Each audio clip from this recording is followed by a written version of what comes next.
Hey guys, welcome to this Flutter app development series where we are creating that wallpaper app which no one wants. In the last video, we added code to display all these wallpaper categories with their category name in this list. And at the end of that video, I said that we will add a way for users to see wallpapers of one specific category by tapping on any element of this category list. So that's what we are going to implement in this video. We will be adding code to allow users to tap on these category images and navigate to a list view of wallpapers of that specific category. So as the first step, I'll wrap the container which contains the category images in an ink response. Ink response widget has an on tap property which will help us to identify when users tap on any of the category. For now, I'll add an empty function here with a to-do note. Basically, this is the place from where we will redirect users to a new page. Now let's implement this new page. For that, I'll first create a new file called category_wallpapers.dart. In this file, let's create a new stateful widget class. And as you might have guessed, this will be called category wallpapers. For the stateful widget, we'll need to import material.dart package. Inside the build method of wallpaper category state class, I'll return a new scaffold.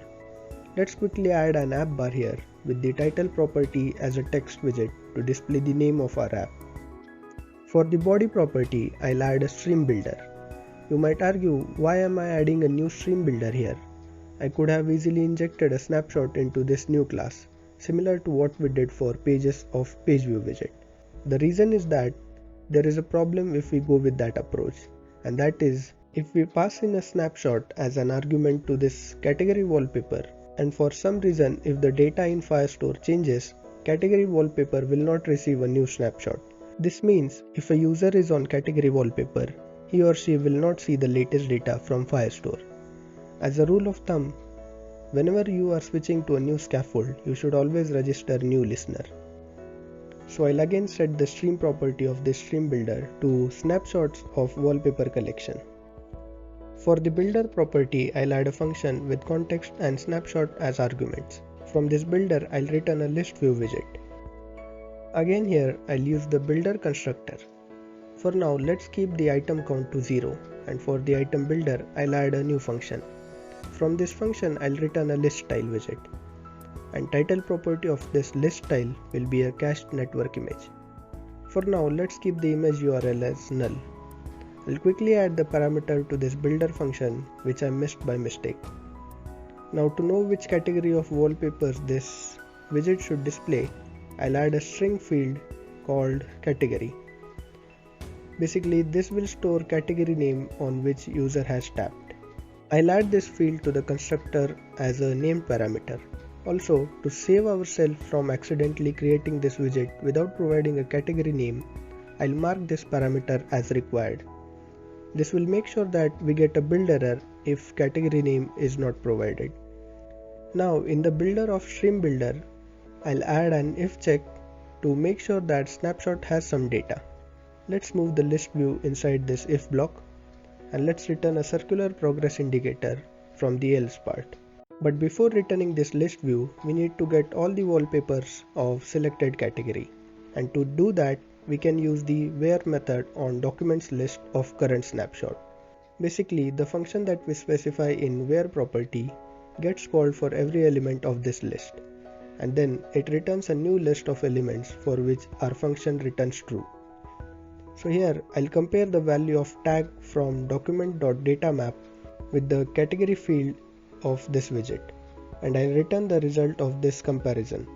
This will make sure that we return true only for those documents where tag field in Firestore matches with the category that we are looking for. And I think I said where method returns a list, but I meant to say that it returns an iterable object. There is a difference between the two, but for now you can think of it as a list.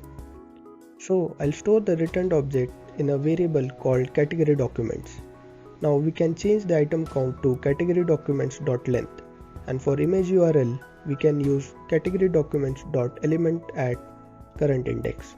And then we can get the value of URL from the data map of this document. And this should do the job. Also, let's make some modifications to this code here. As we just have a single statement in this where function, I can remove the body and return keyword and replace it with the fat arrow. And that's it for this class. Now let's go back to the home class and replace the to-do node with actual code. To go to a new page, we can use navigator.push. First argument will be context, and for second argument, I'll create a new material page route. And for its builder property, I'll add a function which takes the current build context and returns our category wallpaper widget. For that, we will need to import category_wallpapers.dart at the top. And for the category property of this widget, I'll set the category at current index from categories list. This is the same list that we populated in init state of home state class. And now if I save this code and click on any of the category image, we will be taken to category wallpapers page, which has a list of all the wallpapers of that specific category. You can see that it is working perfectly for all the categories. And this brings us to the end of this video. For sure we need to work on the UI a lot, but I first want to quickly add the ability to set wallpapers in this app. And that is what we will do in the next video. So if you like this video, hit that like button, subscribe if you want, and I'll see you in the next one.